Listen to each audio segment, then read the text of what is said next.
Hapa kwa kuwa sasa uko kanisani, wakati unafungua kitabu chako cha Timotheo wa kwanza. Timotheo wa kwanza sura ya 3. Timotheo wa kwanza sura ya 3. Waraka wa kwanza wa Timotheo au wa Paulo mtume kwa Timotheo sura ya 3 kuanzia mstari wa 14. Umefika pale? Kuanzia mstari wa 14. Haleluya. Sasa nakuandikia hayo nikitaraji kuja kwako hivi karibu, lakini nikikawia upate kujua jinsi wapasavyo watu kuenenda katika nyumba ya Mungu.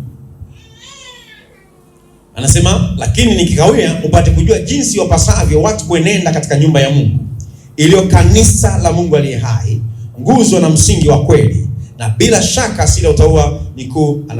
Lakini anaweka msisitizo juu ya jinsi wapasavyo watu kuenenda katika nyumba ya Mungu, hasa kanisa la Mungu lililo hai au Mungu aliye hai. Hasa hilo kanisa ni nguzo na msingi wa kweli. The church is the pillar and ground of truth. Hallelujah. Kwa tukasema kwamba wakati tunajifunza somo hili kwamba kanisa la mahali ndio ambalo Mungu kwa hekima yake amelifanya kwa chombo chake cha kuufikia ulimwengu, ama chombo chake cha kuyakamilisha malengo yake au mipango yake duniani.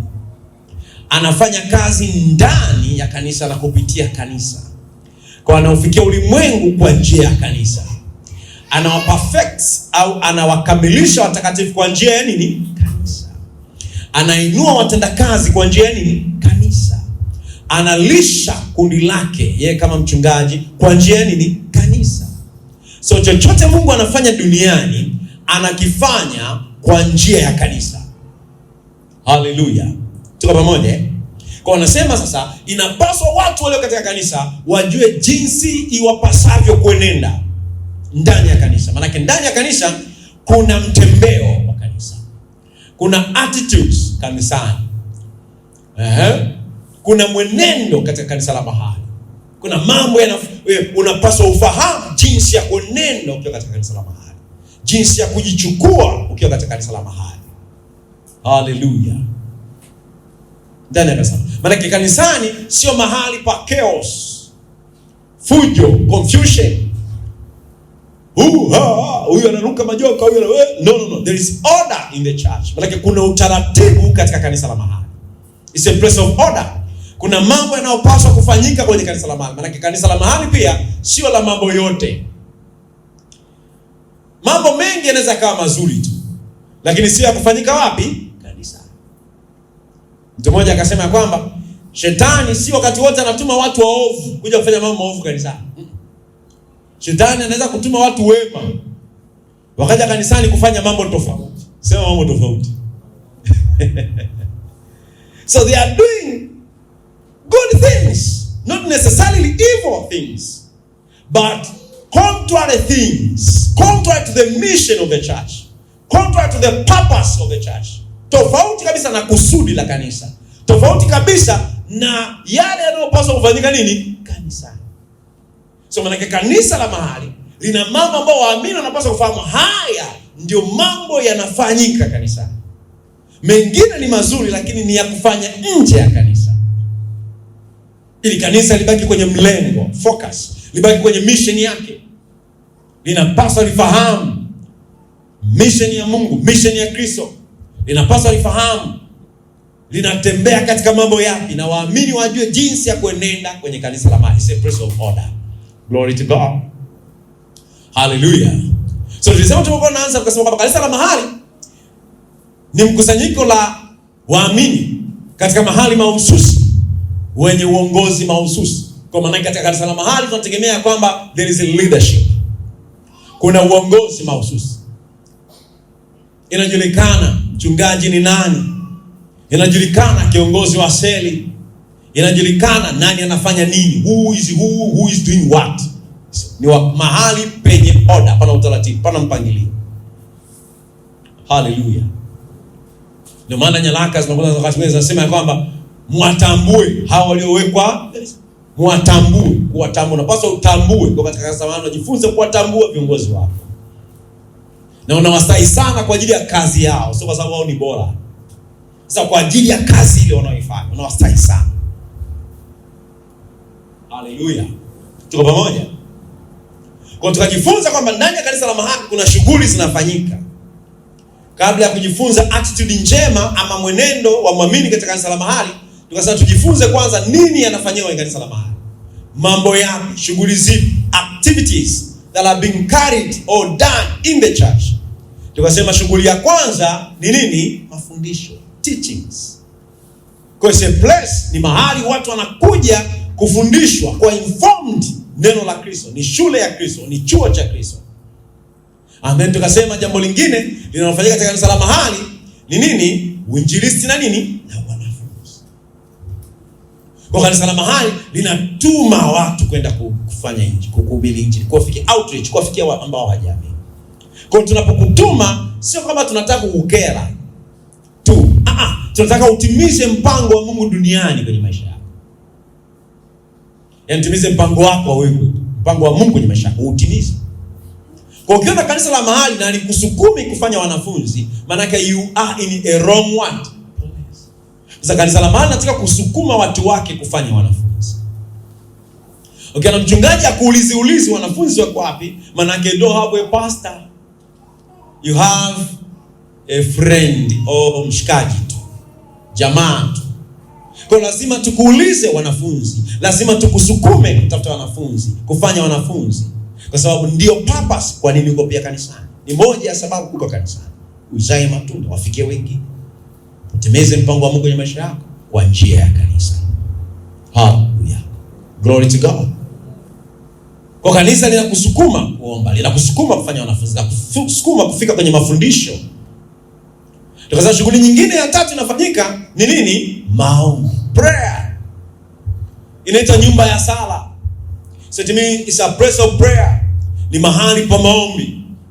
Kwa tunapokuambia maombi ni kwa sababu ndio shughuli ya kanisa. Hatuwezi kana kuambia ujasiriamali ndio kama msisitizo wakati sio shughuli ya nini? Sasa kanisa wanaongea tu maombi. Sasa unataka kanisa liongee nini? Sometimes tuna watu kwenye ulimwengu wanapenda kublackmail kanisa. Kublackmail ni kufanyaje jamani? Kiswahili kizuri. What is it to blackmail somebody? Mambo magumu.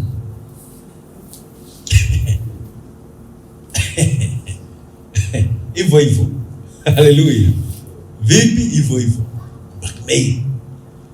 Kuna watu wanataka kulishikia kanisa mahali pabaya, waliweka katika mtego wa lijisikie hatia kwamba alifanyi vizuri kwa kulipa dhana mbalimbali. Haya makanisa mmoja tumekaa juzi mahali, watu waponewa huruma sana. Sasa kwa nini wachungaji msihubiri tu zaka? Mbona hivi huyu ina maana kila siku akienda kanisani anasikia watu wanaongea zaka? Unajua kuna watu wana shida, na hii shida iko ndani sana mioyo yao. Shida kubwa. Yaani wao wakisikia wachungaji na makanisa wanachowaza ni nini? Why we may have a church sometimes hata mwaka unaisha hatujaongelea mambo hayo. Na kwanza ni posa watu tunayasema kwa sababu ni moja ya sababu ya kanisa kuwepo. Si ndivyo Lakini wako very insecure. Kanisa, unajua kwa nini nchi zetu ni maskini? Watu wanashinda kwenye maombi.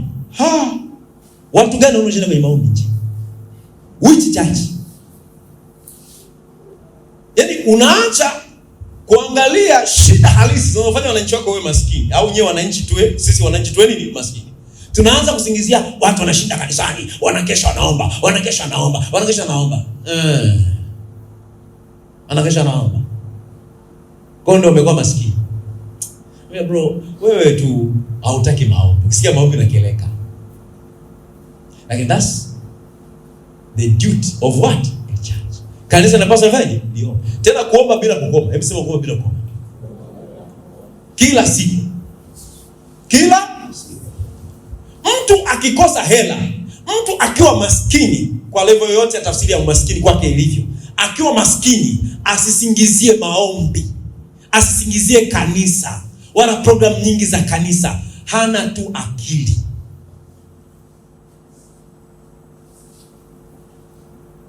Kwanza tu hivyo kwamba ni kanisa, mambo yamekuwa mengi kanisani, ni kwamba huna nini? Akili.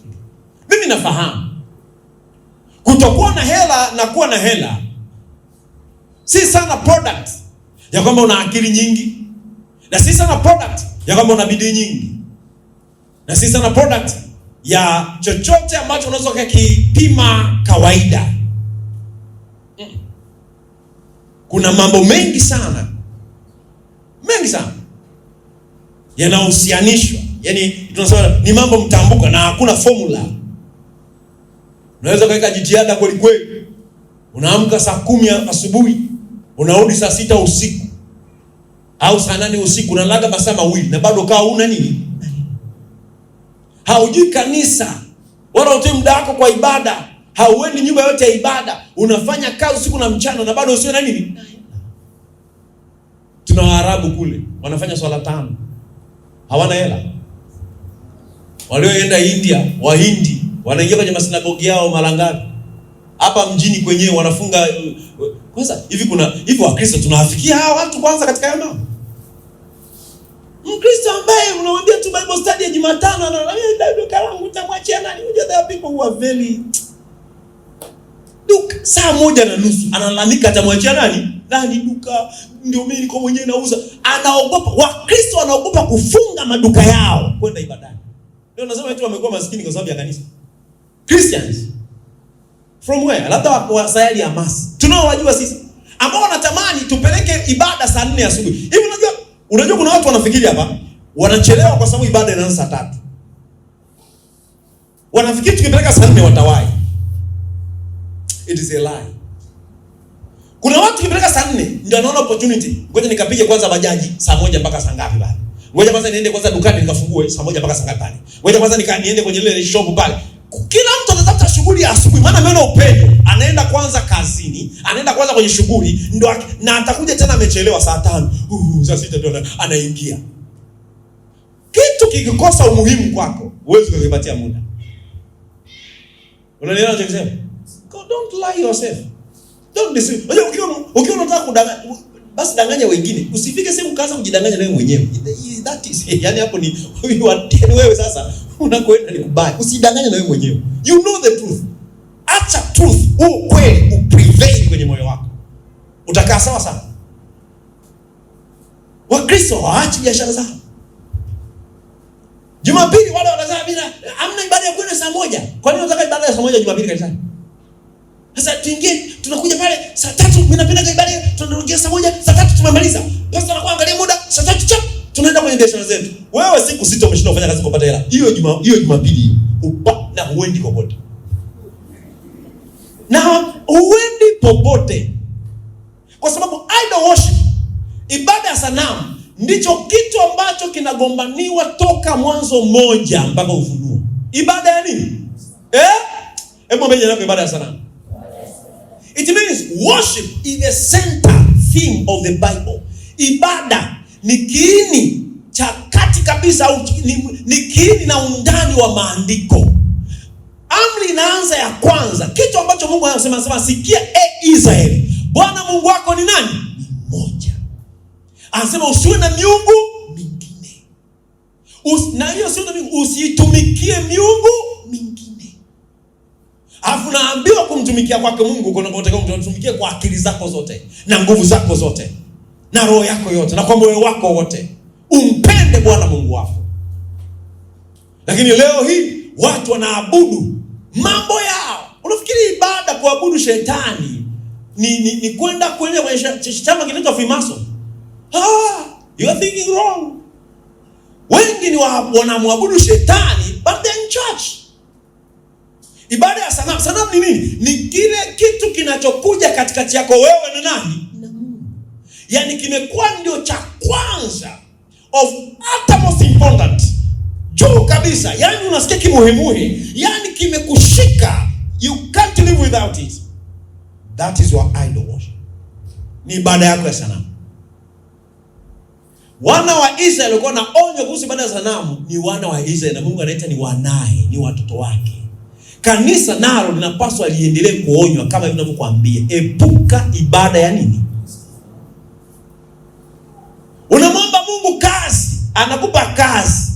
Kazi ndio inaanza sasa kukutenga tena na nani? Unamwomba Mungu mipenyo, Mungu anafungua mipenyo. Sasa unakuwa mwabudu mipenyo hiyo sasa. Look at yourself. You have to check yourself always. Kama bado Mungu ni mfalme kwenye maisha yangu. Bado Mungu ana kiti cha juu zaidi kuliko chochote. Bado Mungu ndio wa kwanza. Mtu anaona shida kuacha lisali moja. Biashara anayosimamia ya kwake mwenyewe. Unajua mimi wakati mwingine nakuaga na rehema na wale watu ambao wako chini ya watu. Do you understand? Chini ya nini? Ya watu. Mtu yeye mwenyewe ndio anasimamia mambo yake. Anaona shida kuacha kwa ajili ya Mungu wake. Na hata Mungu hajakudai masaa 24 kwa siku 7. No. Hajakudai yote hii. Wala hajadai yote hii. Wala hajaweka mzigo. Yaani Mungu hajawahi kuweka mzigo juu ya mtu. Lakini mtu anaona nimefanya kazi Jumatatu, Jumanne, amerudi amechoka kama punda. Unajua kuna maisha, niwaambie ukweli. Usipopata mtazamo wa kiungu wa mafanikio, utachoka sana. Yatakuchosha mno. Wewe utapambana na mapambano yako hayataonyesha, hataleta furaha, wala hataleta jambo lenye maana na mantiki kwenye maisha yako, kwa sababu umegeuza hicho kitu kimekuwa ibada kwako. So, utakuwa katika hali ya utupu na unyonge na kuonewa. Utakuwa umefungua milango kwa mapepo na majini kukusumbua kwenye maisha yako, kwa sababu hukumheshimu Mungu. Ombi lako, mheshimu Mungu na pesa zako, na kazi yako, na mali zako, na muda wako. Hiyo ni ibada. Worship ni lifestyle.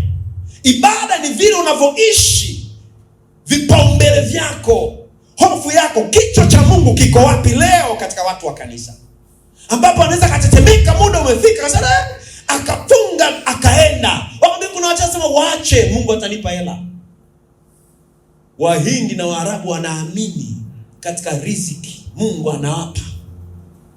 Anafunga saa 6 au saa 5 anakwenda msikitini. Nyie hata mwe mmejaa mweka msururu hapo. Mnasema naomba nahitaji. Wanafunga mbele ya macho. Niulize hapa mpendo mmoja apate duka kubwa sasa hapo kali yako. Wateja wanamiminika hivi. Atafunga. Anaambia pastor, unajua ni sina kijana kabisa kumwacha hapa, na mambo yamenibana. Yaani na duka lingine nalo kule Magomeni na lingine sasa kule nakimbizana sana. Sipati muda. Upati muda subiri. Uendi popote. He is not a curse that I'm speaking to you. It's not a curse. No, I'm telling you the what? The results. Nakwambia tu matokeo ya unachokifanya. Unaweza kuona kama unafanikiwa hivi. Sasa usiyojua katikati ya maisha yako vitakuondoka vyote. Mwandishi wa Yeremia anasema kwamba kama kwale anapojikusanyia vifaranga visivyokuwa vya kwake. Anasema vinaondoka, vinatawanyika. Unaona kama unawini, ni kama watu wanafanya biashara ya pombe. Unafanya biashara ya pombe. Liquor store. Sikia nikwambie. Kuna mtu anacheka sana, hii biashara inalipa sana. Yaani kuuza bia. Kwa mimi sinywi bia. Mimi nauza tu. Okay, no issues. Ile biashara inaitwa ya pombe ile. Inaendaga hivi bwana. Inaenda hivi. No, unapata hela kabisa. Unapata hela. Pata. Sasa inakupiga. Yaani unapigwa na unapigwa vizuri. Unaanza kuchukua hela sehemu nyingine tena, unakuja kuweka kwenye nini? Wewe ukitaka, wewe wafuatilie wote unaofanya. Kama unataka kufanya research, nenda kafanya. Mimi ninachokuambia ni hakika. Biashara zote za pombe zinaendeshwa na biashara zingine. Huwezi kuishi kwa hiyo. Hizi ziko mjini. Huwezi kuishi kwa hiyo. Itaenda kula mahali tu. Sasa najua special cases. Sio vile fahamu. Nafahamu special cases. Sawa, mama aliyesomesha watoto wake kwa kuuza pombe. I know. Sifikiri sijui. I know. Tuko pamoja? Lakini ukajidanganya ukasema mimi naona hakuna shida. Mimi nitakuwa nauza hivi na itakupiga. Mabeja nako itakupiga. Itakufanya nini? Itakupiga. So unaweza kuona kama unaenda hivi. Maana shangazi mfanyakazi wako anaondoka na hela zote. Taji wote ameondoka nao. Lakini siku unaona naenda na ulikuwa unapata faida. Unasema ni yule tu kwa nani muaminifu. Kwa unatafuta tena mkopo mahali. Unakuja unafanyaje? Unaweka. Sasa unajua inalipaga. Inakwenda. Inakuja na kupiga tena. Wewe utakuwa kwenye ile cycle ya kupigwa na mwisho wa siku na madeni ya kutosha. Wanataka kuuza nyumba. Nina mifano mingi kwenye maisha haya kwa miaka michache niliyoishi, nimeona watu wakiharibiwa na biashara ya kuuza pombe. Tuko pamoja? Kwa hiyo katika biashara unataka kufanya, usiwaze sana hiyo. Sio nzuri. Usiwaze hiyo. Ziko nyingi, umekosa zote. Ziko nyingi. Unakwambia nini? Usikubali kwenye maisha yako ukawa mwabudu nini? Sana. Usikubali.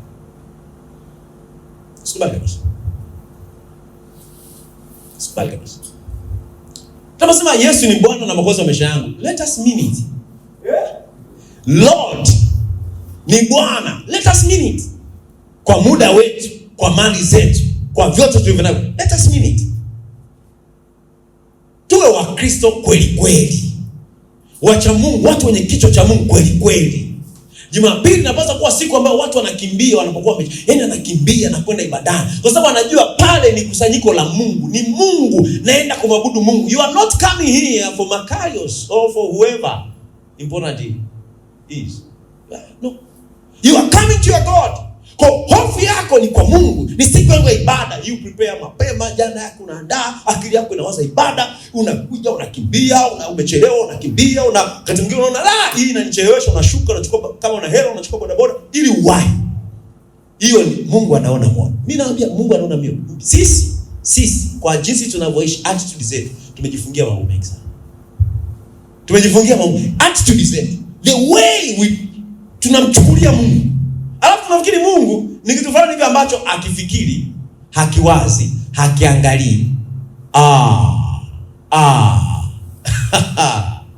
Ukisoma vizuri kitabu cha Mwanzo mpaka Malaki utajua Mungu anaangalia. Amen?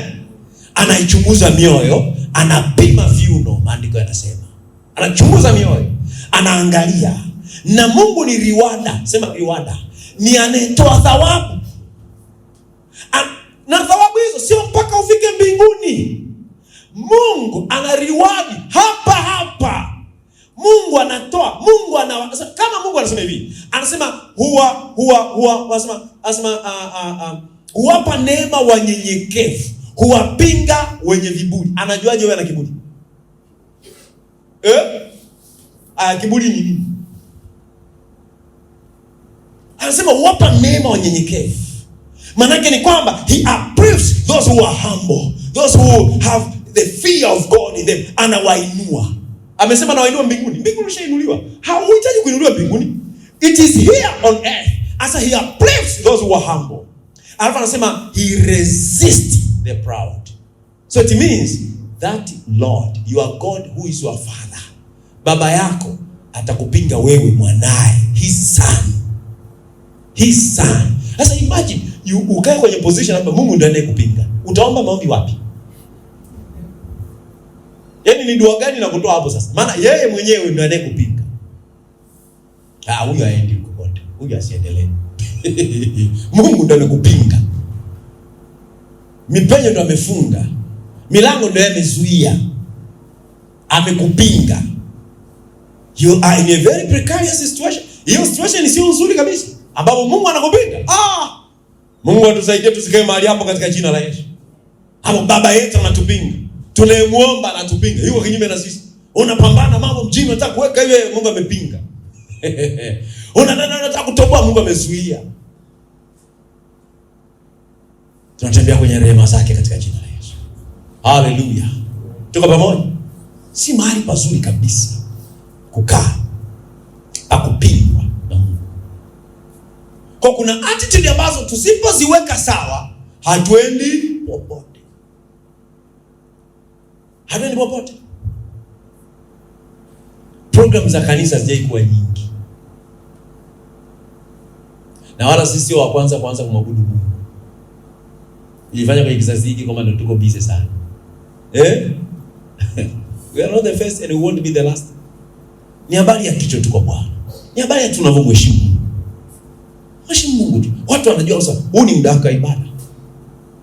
Wafanya biashara wenzao wanafahamu sasa huu ni muda wake wa kanisa, huwezi kumpata. Simu yake haiwezi kupatikana, ni siku yake na Mungu wake. They have to know.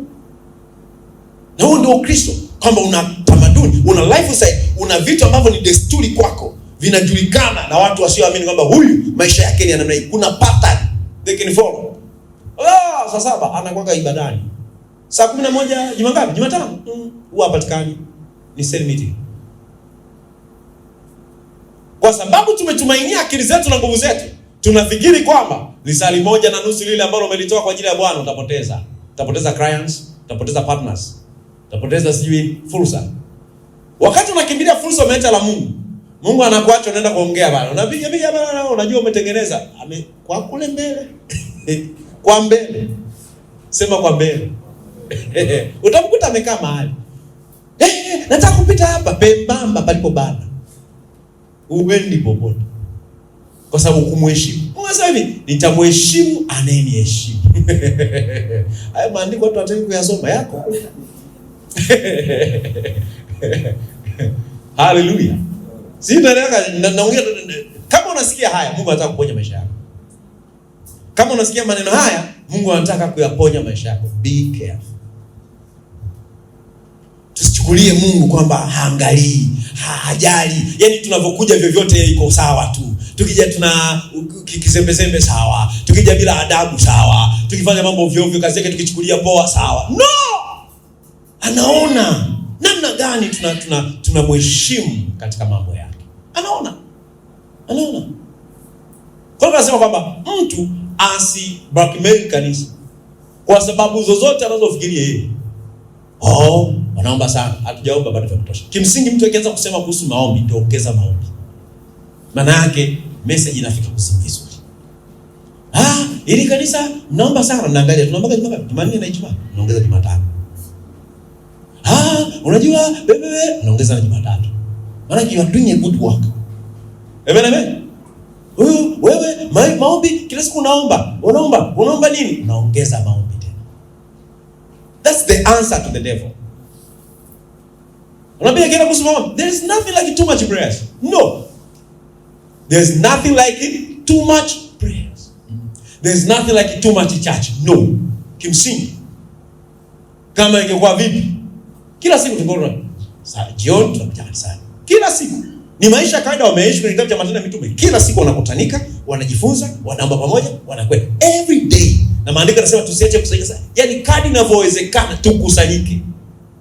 Hapa tu ni kwamba hatuna hela za kulipia ukumbi kila siku. Lakini hapa tulikuwa na ibada kila siku jioni. Kwa nini? Ndio maisha tunamwabudu Mungu wetu. Na kujifunza Mungu wetu. Tunafanya kazi saa ngapi wewe? Masaa 8 yanatosha sana. Kwani sisi ni watumwa? Hebu njoo hapo, mimi si mtumwa. Naweza kufanya kazi masaa 6-8 na nikafanikisha na mambo yakaenda. Kwa sababu sio katika habari ya wingi wa muda. You have to know. Ukitaka kukomboka vizuri kwenye maisha haya, hata kwenye habari za fedha, badilisha kwanza nini? Akili yako. Ukiwa na mtazamo ya kwamba lazima uende ufanye kazi kama punda miezi 6, haupatikani popote, hauombi, haufanyi nini, ndio unapata hela. Upati hela na unachoka na mwili wako unaisha.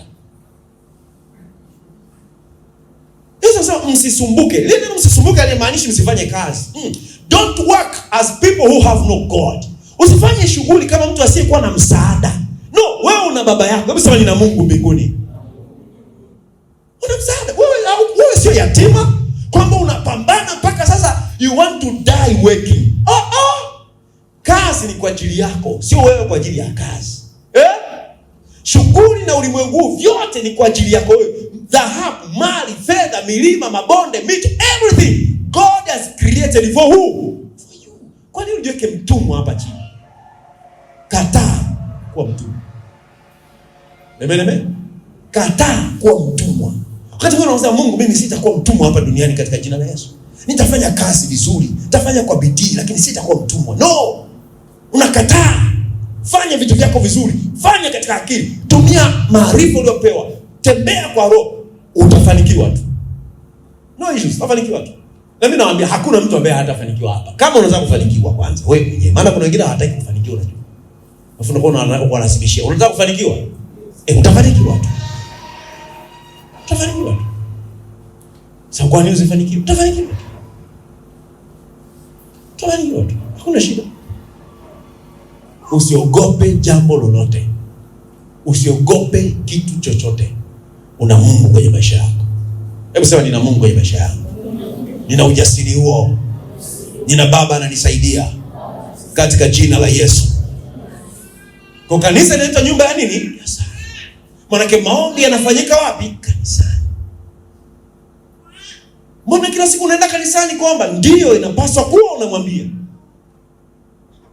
Mbona shughuli za kanisa zimekuwa nyingi? Yes, mimi ni mtu wa kanisa. Ndio sikutishie kwamba kuwa labda kuwa professional ama kuwa mtu high class ni kutopatikana kwenye nyumba za ibada au kutojihusisha na mambo ya kimungu. No, that's a lie. Ni mtego wa adui. Mungu, shetani anataka kuwatengenezea watu na mafari kwamba kuwa na class katika jamii. Kuwa na nini? Class. Sio kama unaomba, sio unapiga tanzi, sio unaenda unahubiria injili mtu. Kwa sababu wengi wametengeneza azifu. Watu wanaenda kanisani ni low life. Watu wanaoomba wana shida, ndio maana wanaomba. Siku moja Pastor Chris ya Kilome alikuwa na miaka 13. Akawa anafanya fasting, anafunga na kuomba. Ile mchungaji kwa neema ya Mungu hajatoka kwenye familia ambayo ina shida. Kila kitu yani Adam anasema watoto njoo tuombe Mungu tupate ada. Tuko pamoja? Mimi na praise Mungu sasa mwanangu tuombe ili tupate ada wiki ijayo. Sawa mwanangu? Na wewe unaomba asubuhi na wewe ni ada ya shule. Kuna familia sijui hizo issue. Si unajua hiyo kitu Na ni sawa tu. Hebu sema ni sawa tu. Sawa. Sio issue. Ole. So, amekuwa kwenye familia mambo yako sawa. Hakuna kitu ambacho mtoto anasema nahitaji, anafanyaje? Anakosa baba. Akawa amefunga siku ya kwanza, mzee wake na hajamuona mezani. Amefunga siku ya pili, ongea shida gani? Hebu muite. Wait. What are you doing? Praying. Manake unafunga hauli chakula ndio. Leo sikia ngapi? Ya 3. Mzee anamuuliza, "Kwani ni nini? Shida yako ni nini? Nini hasa unachohitaji?" Ili afanyaje? Asolve. Kwa nini mtu kufunga, kuomba? Nataka nini? Sema kama ni 30, ni milioni 2, afu maombi yawe faje? Unajua inakuja kwa sababu gani? Akili iko kwamba tunaomba kwa sababu tuna shida. Tunapoitisha maombi mje Ijumaa kuomba, sio kwa sababu ya shida tunayo, sio kwa sababu ya mahitaji tulionayo. Kwa sababu maombi ndio njia pekee ya kufanya mapenzi ya Mungu yatimie duniani. Amen? Na ndio maana 99% ya maombi katika nyaraka hayaongelei kupata unga na ugali na nguo na mavazi. Ni mambo ya ufalme, ni kingdom oriented. Maombi yote ya Yesu alikuwa anaomba, anaenda mlimani anaomba, anafanya na wanafunzi anaomba. Hakuna wakati alikuwa anaomba mahitaji yao binafsi. Nearly 100%. Ni mstari mmoja kwenye nyaraka ambao unasema tukiomba chochote ni sawa sana mapenzi yake, anatusikia. Vitu na unapanga wewe unaamua unataka, sio Mungu kwamba mapenzi yake anataka nini. Unajua ile sentence watu wanaielewa vibaya. Nasema ni tukiomba sawa sana mapenzi yake. Viatu, mimi ndio nataka viatu, niambia mapenzi yake. Mungu anataka viatu. Ni tukiomba mkato ni sawa sawa na mapenzi yake. Mapenzi yake ni yapi? Kutusikia. Sisi ndio tuna needs. We bring, tunaleta needs, tunaleta mahitaji kwake. kazi yake ni kutoa tu. Yeye waje hana gugu kwamba sijui umechukua sana. Na maombi mbele za Mungu, wala usijibane bane. Wewe unachohitaji, you speak it, what you need. Hallelujah. Mungu hana umaskini. Unasema unajua sasa, unajua wiki jana tu nimeomba nguo. Wiki hii siwezi atakuwa ameishiwa. Au na wengine wako hapa. Wewe chukua unapotaka according to your faith. Take it. Hallelujah. Wakati unaomba baisikeli, mwingine anaomba jet. Usianze kuona wivu akipewa jet. Kila mtu na uhitaji na ni mapenzi ya Mungu kufanyaje? Lakini nimekwambia ni mstari mmoja unaweka, maana emphasis ya nyaraka ni kwa habari ya Injili na mambo yote yanayohusiana na nini? Na ufalme. Ndio emphasis ya Mungu. Ndio maana huduma ya maombi. Kwa maana prayer is never for personal issues. Yani sio mlengo wake personal, binafsi, no. It's a ministry, service unto God. Hallelujah. Tuko pamoja. Kwa kuna watu wanafikiri kwamba watu wanashinda makanisani kuomba kwa sababu wana nini? Wanashinda. Sasa ndio maana wanabaki maskini. Wakati tunaomba. Of course najua kuna watu wanaenda kanisani kuomba kwa sababu tu wapate shida zao, mahitaji yao. Lakini tunafahamu kanisa ni nyumba ya sala. Kila siku watu wanapaswa kuomba kanisani kwa sababu ndivyo Mungu anavyofanya kazi duniani. Ndani na kupitia nini? Kanisa. Hallelujah. Kwa maombi kuna siku atasema yanatosha. Kuna yule bibi alikaa hekaluni, hakuolewa miaka yake yote. Alikuwa mjane au hakuolewa? Alikuwa mjane. Akaona sina haja kwanza tena kutafuta mume. Natosha. Akakaa hekaluni. Kanaomba. Kuna yule mwingine Simeoni. Yesu kuzaliwa kwake ni matokeo pia ya nini? Wasingewepo watu wanaomba, ingeenda mbele zaidi. Hii sio kama mnaelewa Mungu anafanya kazi duniani. Kwa nini Yesu alitokea wakati huu? Kana nguvu ya kutosha kusababisha huo muujiza duniani. Kana nguvu, yani vitu nini, mambo, mazingira yameshakuwa set sasa, hilo jambo linaweza kutokea. And how? By the prayers of the saints. Kwa maombi ya nini? Kwa mtu anasema sasa Bwana wamruhusu mtumishi wako apumzike kwa maana macho yake yamemuona Bwana. Muona masio. Prayer. Hebu sema prayer. Kwa ukisikia maombi kama muamini kwa kanisa ni mahali pa kufanya. Kanisa lina maombi. Wewe unakuwa unataka wewe unafanya nini wakati huo? Come let us pray together. Ndivyo ambavyo tunamtumikia Mungu duniani. Prayer. Okay? Huko unasema ni mbali, basi kusanyikeni huko, ombeni, prayer. Na ndio maana ya ushirika. Kanisa lake ni nyumba ya nini? Ya sala. We pray. Ni nyumba ya sala. The house of prayer. So prayers are being done in the church. Every now and then, always, continuous. Na hii katika moja kitu kinachozungumzwa kuhusiana na maombi kila wakati kinaunganishwa ni hilo neno prostakaleo. Ni habari ya kudumu, kuendelea, dumuni, kikesha, ukiendelea. Yaani ni bila kukoma, ni continuous. Hatusemi tumeomba imetosha. Tunaomba kila wakati. Tukimaliza maombi, tunaingia maombi mengine tena. Si ndio? Wiki ile maombi limeisha, wiki ijayo tunaomba tena. Naweza kubadilika style. Kama hii tuliomba tunafunga wiki nzima, wiki nyingine tunaweza tunaomba tu bila kufunga, lakini tunaomba kila siku. Wiki nyingine yani maombi ni endelevu. Hallelujah. Kwa activity ya kwanza nini? Teachings. Mafundisho. Ya pili, uinjilisti na wanafunzi. Ya tatu, ya nne tukasema nini? Toa. Ndio tulikuwa tumeanza kuzungumza wiki iliyopita, si ndio? Mnakumbuka? Wangapi mlikuwepo? Kwa moja shughuli inayofanyika pia kanisani nini? Ni utoaji. Hizi shughuli usifahamu na uwe na kipaumbele kwenye maisha yako. Kwamba kanisani mahali tunapotoa. Kwa mtu hawezi kutambia unajua mnaongea kutoa. Sasa nataka tuongee nini? Ndio mambo ya kanisani. Unataka tuongee entertainment hapa. Kanisa lina shughuli zake. Shughuli zenyewe ni zipi? Mafundisho, maombi, uinjilisti na wanafunzi, utoaji. Kwa kanisani shughuli ya utoaji kiongelewa.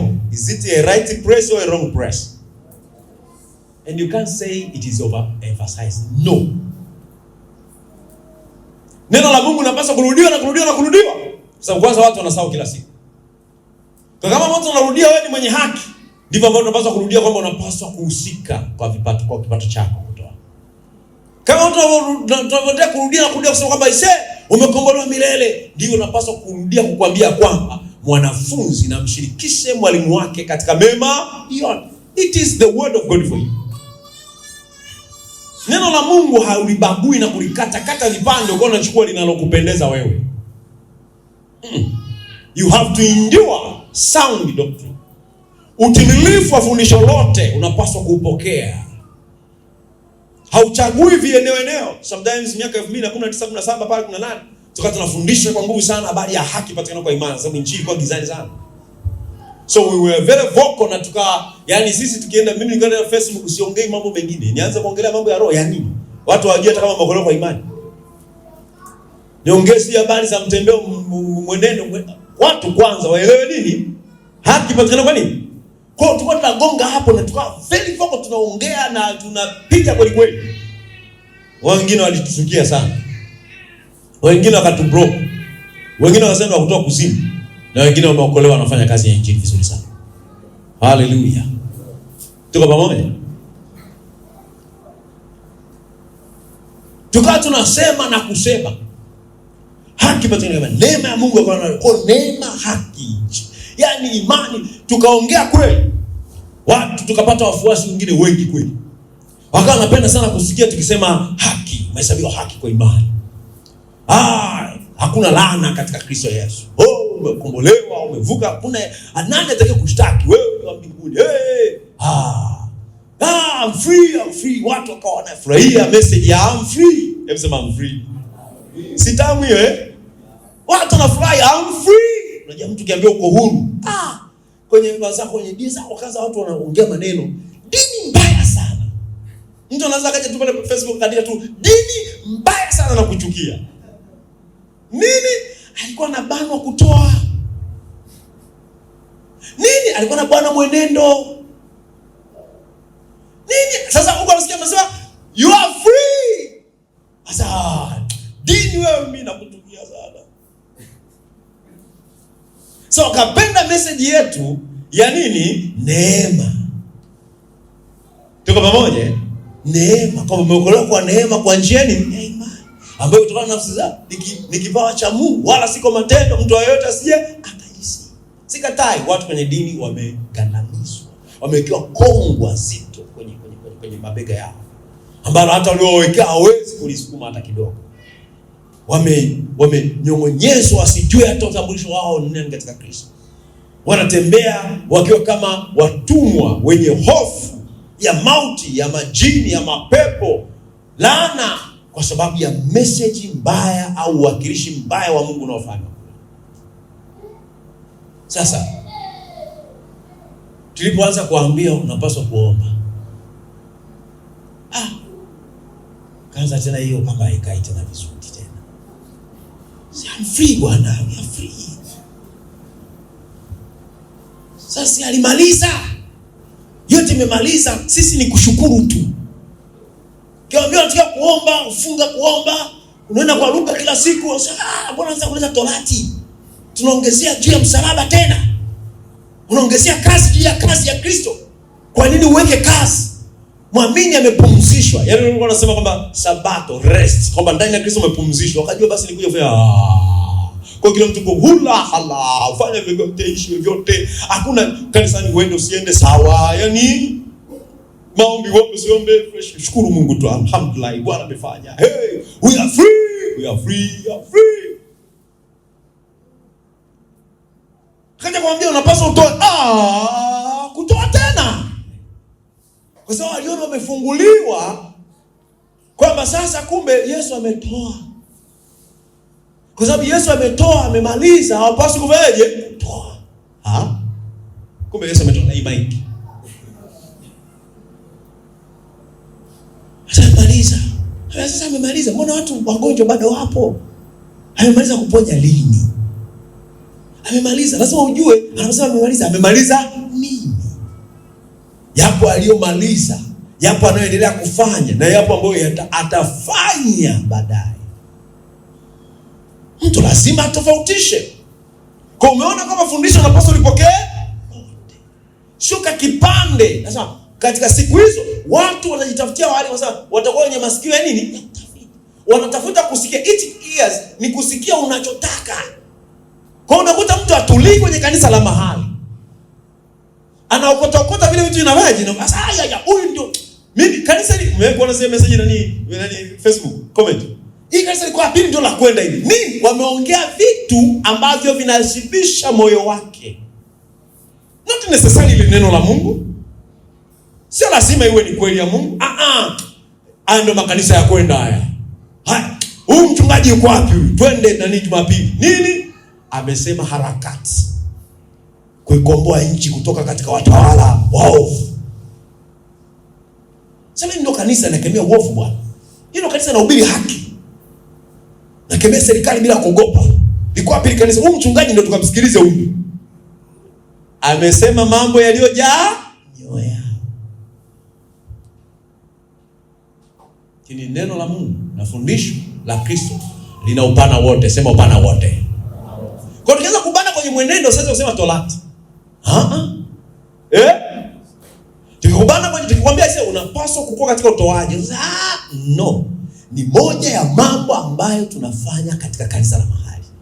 Tunatoa, tunamwabudu Mungu kwa mali zetu. Kwa ibada sio kwa ndimi tu. Raboshe kataka. Mfuko wako pia. Hebu sema mfuko wangu pia.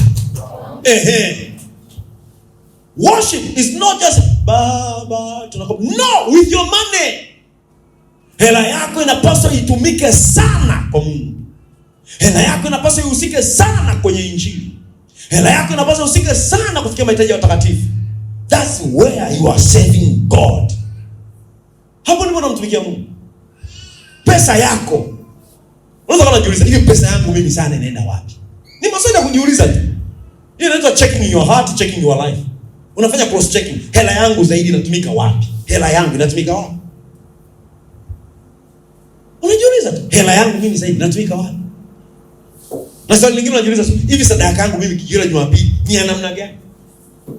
Je, ni kipawa kilicho bora au nafanya machukizo? Wiki iliyopita niwaambia kwenye Agano la Kale, mimi nawaambia hivi, kanisa la leo tukilinyoshea vizuri maandiko, tutabaki kweli na wanaompenda Bwana. Au Yesu angekuwa mchungaji huko ndani. Mimi natamani aanze kuwa mchungaji kama Yesu. Si ndio mfano watu wenyewe mjamani? Mnataka mchungaji wenu aweje? Kama Yesu au sio? Achunge kama Yesu anavyochunga kanisa eti. Sasa mnajua Yesu alivyo? Maneno yake. Maneno ya nini? Ya Yesu. Na vitendo vya nini? Moja ya kitendo niwaambia alikuwa anasimama kwenye kapu la sadaka. Anakuangalia uso, anakuzoom kwanza kipato chako cha ujumla wake, afu anacheki ulichotoa. Lakini leo ukimuuliza tu mtu mshahara wako ni nini? Wachungaji wanataka kuingia kwenye maisha yetu, privacy, wanataka control. Ndugu yangu, mbona ukiumwa unatuambia? It's not private. Kwani ugonjwa wako sio private? Sio maisha yako binafsi. Sometimes watu wao wanaongea vitu gani hapa? Haya mchungaji njoo na jambo hili anakushirikisha, mnaingia ndani, nje mnazunguka kwa hivi mnapita mnaliangalia, mnalizungusha. Kote linawekwa wazi. Ikija tu, kwani unapata kiasi gani kwa maisha yako? That is personal. Wewe ni mbahili tu. Mwambie yako ukiwa hivyo unakuwa tu ni mbahili. Sometimes huwa naomba na kupokea kwamba macho ya watoto wa Mungu yafunguke wapate kujua unaposema mchungaji una maana gani. Yaani unafikiri hiyo level ya understanding ndio inapungua, inakosekana kwenye kanisa. Who is a pastor? Who is a shepherd? Nani ni mchungaji? Na mchungaji ana nafasi gani kwenye maisha yako? Unapata kidogo kuelewa kuhusu hicho, you are missing a lot. You're missing a lot. You're missing a lot. Not to understand the fullness of the office of a pastor. Kutokuelewa utimilifu wa ofisi ya mchungaji kunaweza kubania mambo mengi sana katika maisha yako. Kunaweza kubania mambo mengi sana katika mtembeo wa Mungu kwa maisha yako. Ni mambo ya kawaida tu. Anayekuombea ufanikiwe zaidi ni nani? Ayo pastor nataka wewe ufanikiwe. Nataka uwe na amani kwa nyumba yako, nataka uwe na amani kwa shughuli. Nataka uwe na kila kitu sawa, afya njema. Uwe na changamko wakati wote, vitu vyako viende vistawi. I'm not against your prosperity. Siko kinyume na ustawi wako. Mimi niko kwa ajili ya nini? Ustawi wako. wa rohoni na wa mwilini. Hallelujah. Wa rohoni na wa mwilini. Vitu vikiumba, you say, pastor, mambo yaendi sawa. Okay, we trust God. We pray. Kwa sababu mambo yameteteleka. Pastor, naona sasa hivi hata umeangalia utoaji wangu hujakuwa vizuri sana. Listen kwenye imezi. Nini sasa? Shughuli yangu ile ilipata changamoto. Wale nini? Nilipata competition kubwa kule nako supply. Ameibuka competitor mwingine, wameleta bidhaa na kumetokea namna nimepoteza tena. Let us pray. Hallelujah. Tunaomba. Kwa sababu gani? Tunafahamu what is happening in your life. You share struggles. Tunaomba, unainuka tena. Hapo ndio hilo Biblia inasema, mtu anakuta mwezi wa kwanza alisema kwamba kipato chake ni 100,000. Kwa hiyo partnership yake atakuwa anatoa shilingi 20,000. Do you remember that? Hapa katikati amefanikiwa bwana. Sasa anapata 700,000. Ila kwa sababu anasijua vyema mwenyewe, hasemi tena bwana, mimi kipato changu Bwana amenisaidia mchungaji. Sasa hivi ninaenda vizuri. Hata mchungaji anakosa nafasi ya kumshukuru Mungu kwa ajili ya maombi ambayo alifanya mtu afanikiwe. Anaficha kwamba sasa anaendelea vizuri katika kipato chake. Anabakiza ile 100,000 na anaendelea kuleta shilingi 20,000. Mimi nakwambia huendi popote. Utarudi tena kwa sababu wewe ndio umeamua. Ni nani ametangaza kwamba kipato chake ni shilingi 100,000? Nani? Wewe ndio umesema kipato changu ni 100,000 na ambacho umesema mwenyewe kwa ile yako nitakuwa naleta shilingi 20,000. Niliwaambia wiki iliyopita, huna haja ya kudanganya kipato chako. Unaweza kusema napata milioni 6 lakini nitakuwa naleta 120,000. Nobody, hakuna atakaye kuchapa viboko. Hakuna atakaye kupiga fimbo. Wewe ni mtu mzima. Huyu nani aanze kupigana na mtu hapa eti? Pasa, utaanza kumshikia mtu fimbo kweli? Na sisi tunachotafuta ni ukuaji wako wa kiroho katika kila eneo. Kwa hiyo ukiona unapata milioni 6 na ukasema sehemu utaleta kanisa 120,000, sisi tunachofanya ni kwenda kumwomba Mungu ukue katika ukarimu, ukue katika ukarimu. We'll be praying for you. Hatutakuchukia wala tutakuona si wewe mchoyo simba. No! Tunajua watu wanakuwa hatua kama ambavyo kwenye maombi ulikuwa unaomba dakika 10 umefika masaa 3. Si ukuaji wa kiroho. We were handling you. Kama ambavyo kwenye kusoma neno ulianza kidogo, ndivyo hata katika utoaji, neema ya utoaji na ukarimu ni zao la Mungu mwenyewe ndani yetu. Ni Mungu mwenyewe ndani yetu. Kwa maana yake watu wanakuwa, tunawapa nafasi ya kukua kwenye utoaji pia. Na ndio maana wewe unapaswa uaspire kwenye maisha kwamba you have to be growing. Sio unakuwa tu kwenye maombi na ndimi, unakuwa pia kwenye nini? Utoaji. Usikuwe tu kusoma neno na kufundisha watu neno, unapaswa mistari mingi. No, kuwa pia kwenye utoaji. Ni eneo mojawapo la kukua. So you watch your step kwamba okay, nilianza hivi, je, ninaendelea mbele ama narudi nyuma? Ukarimu wangu unaongezeka ama unafifia? Ninafanyaje na usika vipi kwenye kazi ya Mungu na kipato changu? Ninaendelea mbele ama narudi nyuma? Na hiyo inadetermine, na hiyo inafanya wewe, nilikwambia, maongezeko yako yanakwenda proportion na mtazamo wako wa kifedha kwenye ufalme wako. Ndio ninachosema. Sasa umepata 700,000, umeanza kupata 700,000. Wewe umeendelea kudeclare kwamba unapata shilingi ngapi? 100,000 na unaleta shilingi ngapi? 20,000. Unafikiri haurudi pale? Maana ni wewe umetangaza, nobody declared that. Wewe ndio umetangaza kwa ulimwengu wa roho kwamba mimi bwana level yangu ni 100,000. Na nitakachokuwa natoka kanisani shilingi 20,000, you will come back. It may not be today, but sure you will come back. Kwa usijiloge mwenyewe. Mimi nawaambia, mambo mengi kwenye maisha ni kwamba tu tunakosa macho ya roho ya kufunguka kwamba tuone kwenye background vitu vinavyoturudisha nyuma. Kama tulikuwa tunaona kwamba this plus that minus that ndio imeleta hii, tulikuwa tunashtuka mapema, tunabadilisha njia. Lakini kuna uwezekano mkubwa sana attitude zetu ndio zinaturudisha kwenye masaiko yale hatuendi mbele. Tunafikiri tunaweza kumdanganya Mungu. Hatuwezi kumdanganya Mungu. Na ulimwengu wa roho you can't fake.